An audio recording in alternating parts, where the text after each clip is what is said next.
In this video, I am going to show you how to get a HDFC replacement credit card in case if you have lost your original credit card. Go to hdfcbank.com and mouse on login and click on net banking. Now log into your HDFC net banking account using the credentials. Once you are logged in, the dashboard looks like this. From the menu, you can see that there is an option called as pay. Mouse on that.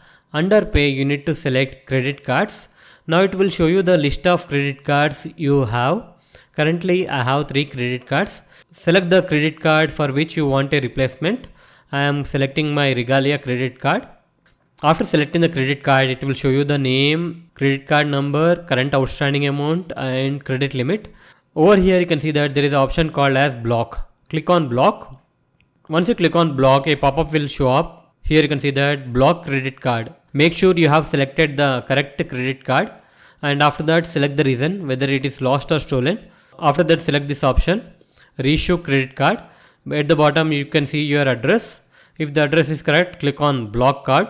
Now you can see that you will get a message, your credit card has been blocked successfully, and within 3 to 4 working days you will get a new credit card to your registered address. So that's it guys, hope you like this video. Please do subscribe to our channel. Thank you.